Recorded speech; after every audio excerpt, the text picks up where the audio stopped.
Welcome to Made in Walker, the podcast that connects you to the people, the stories, and the ideas shaping our community. From local innovators to everyday change makers, we're diving deep into what makes Walker a great place to live, work, and grow. Here's your host, Nicole DiDonato. Gary Carey entering his final year as mayor for the city of Walker. So we're looking back on what all he's accomplished during his tenure, but also what lies ahead for his final year in office. And regarding the final year in office, unlike your predecessors, Rob Verheulen and Mark Huizinga, you are not electing to seek higher office, correct? Nope. Just kind of like the in-laws, sometimes when they stay too long, we want to make sure, I think there's a shelf life. And quite frankly, the privilege and honor it's been serving as mayor of the city is without comparison. And it's not to diminish the need for, I think, good leadership at the state and federal levels. It's not something that is appealing at this time, because it's going to be hard to match what we've all been able to accomplish over these years. So plus, I think I have a wife and family that wants and a day job, business career that wants their person back. So yeah, you fit a lot in. Yeah. So you've been serving the city of Walker in some capacity since 2013, correct? And actually, yes, even going back to 1999, I started on my first committee started on the historical committee, and very grateful. And I probably don't give her enough credit. We had her for a short time period as Mayor Barb Holt at the time as a city commissioner. She had championed appointing me to the historical commission, and that really started things. I was really passionate about the local history, and Walker is so rich in that area, and the families that are still there. Some of those are fourth generation, going back that far. So it's been quite a journey, and then going from the appointed to the elected office in January 2013, when then Mayor Verheulen went to the State House, and just been a domino series over the years of different events that keep moving you into a different role. Sure. And 2019 came, and that was when Mark Huizinga was elected into the State House, and that's when you officially took over as mayor. Yes. Mm-hmm. Yep. Yeah. Definitely. Little did we know, we had about a good year under our belt before the world got turned upside down that following year. Yeah. So what were you walking into at that time? It's probably hard for us to remember a life pre-COVID. Yeah. I think when you think 2019, fabulous leadership, and I just blessed with when I look at what Rob Verheulen did as mayor. There would not be a better mayor for the things that we went through. We went through some of the economic challenges, the loss, the darkest day in our city's history, losing Trevor Slott, in the line of duty. When we think of those years, I don't believe there's a better leader to see us through that, because he kept us straight down the middle of everything, and just was a very, just balancing leader for the community. And then we had Barb in there for a little while, and then Mark came in, and that was a time that we were starting to come out of the economic doldrums. The recession had started to diminish, and Mark and I both had business backgrounds, as more of that entrepreneurial background, and just a lot of those private sector traits and lessons learned were able to be applied to that. So he really got us started on the catapult thing. So really what I inherited, and each one of the mayors will tell you the same thing, it was running great when we got here. Rob went through some really challenging times in his 12 years serving as mayor, but when I look at that time, I inherited really something that wasn't broke. Yeah. There wasn't a need to come in and fix things. We knew we were going to have to address some public safety things as we were evolving as a city. We knew that we had shovel-ready land in a large part of the city on the north end, and we knew that could be a really quantifiable ROI if we made some infrastructure investments up there.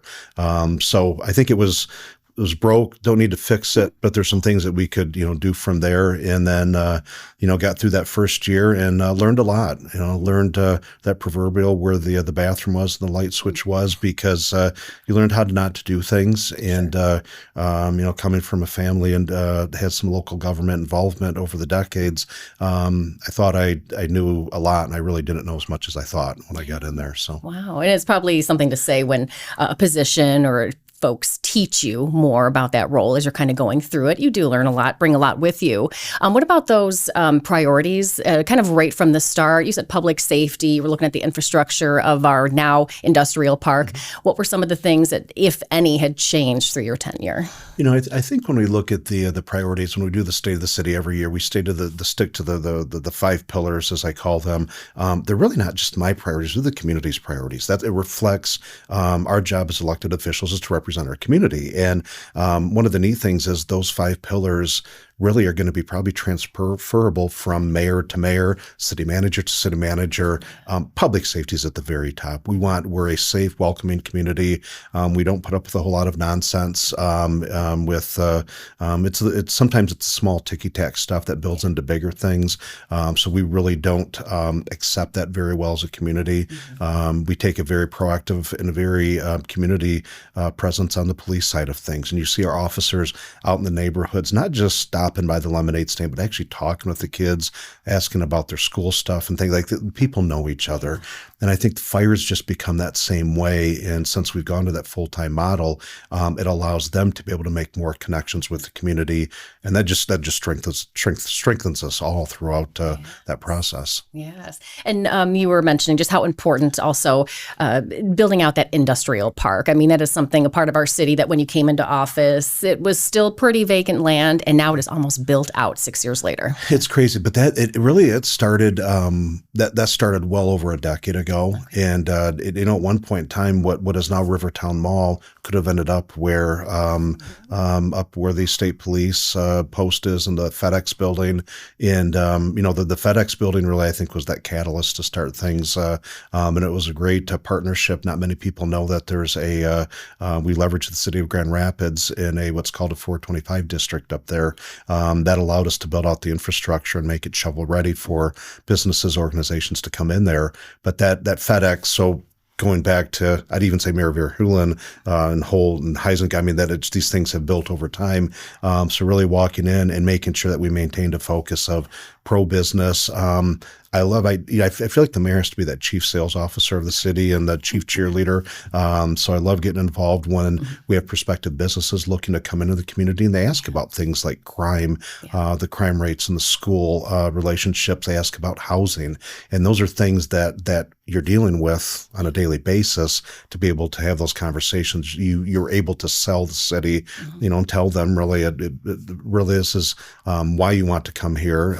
And not every business is going to be the right fit for us either. Yes, yeah. Well, how do you translate to the growth up there into just the everyday lives of families here? How do you kind of bring it down to that level? Why it's important that we did develop that area? Yeah, when I think of the development up there, probably the best analogy I could give is we have a car that we're all riding in together, a bus we're all riding in together.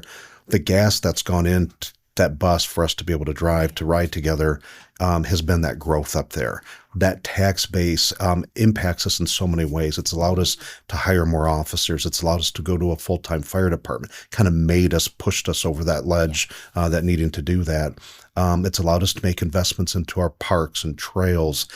Quite frankly, it's also allowed us to build out infrastructure and make connections where there weren't those before. Yeah. And so it's grateful to my predecessors. Really grateful to city staff, really grateful to our planning commission, at times zoning board of appeals. Everybody's had a hand in this process in really bringing this all together. But that has been one of our greater success stories, I think, over the last few decades. Yeah, it certainly has. A lot of partnerships there. And now a lot of discussion, you had mentioned just briefly about housing, a lot of discussion over housing as our master plan kind of unfolds, looking for places to put more people as folks want to move to Walker, West Michigan in general. It's not a Walker issue, but how have the commission and you've been kind of balancing what's appropriate for the area? It's a delicate balance. You have a lot. We don't have as much of the not in my backyard, the NIMBY movement that you'll hear the term used at times. We don't have as much of that because I think people do realize the houses that they live in at some point in time were new to an area, and there was older houses there that they didn't want them going in there. So it's kind of this domino effect over time that we all see it at some point in time in our in our lifetimes. And that balance is we have to stay true to our master plan. And really, with our recent updates to the master plan, we have focused on balanced growth, a balance of, single home ownership versus rental as well. For a city made up the way we are financially, there is an impact when we start to tip too much on a rental side of things, so that there's that financial impact is something we're hyper aware of. From a city perspective, it's not that we don't want it; we've encouraged it, and we've approved them where it's aligned with the master plan, and it keeps that community character. We'll do that. But we're really those single family homes from a tax-based perspective for our city that might not apply to other municipalities is we have to be very strategic in how we approach that. Yeah, it is a delicate balance, as you had mentioned. And there's always trade-offs with those too, because it's when you approve one thing, there's always going to be that counter effect. Yes. And it could be a number of different things. You just don't know what that is. And you have to think strategically, what is this going to happen? What's that counter effect going to be 1 year, 5 years, 10 years from now? Yeah. And we have to think of those things, because once you start, you really can't undo that. Absolutely. And that's kind of what you've always been talking about as we speak, is just strategically playing chess, not checkers, really having to think so far in advance. Yeah. Kicking off the final year of your term, kind of probably surreal to be here already. What are you excited about into 2026? Right now, I think the top of the list is the really focus. It's the priority is to stay the course. The ship's sailing in the right direction. I think we're going at the right pace. Believe, we're going to have some leadership, some succession planning at the city this year. The recent announcement of our city manager retiring at the end of February. Daryl's been a stabilizing force for us, been a fantastic city manager. That's a key role, because really that's the day-to-day operations of the city. That's who's leading the city. They set the culture within City Hall. They're the ones that really act as the voice of the commission. And the commission really doesn't need to be in there during the day, or the mayor for that matter. That's the person leading it. So that's a critical. So succession planning is going to be a big, and we have some other department heads that will see retirements this year that are longtime members of the city and have played critical roles. They're going to be impossible shoes to fill, but we have to find a way to fill them the best we can.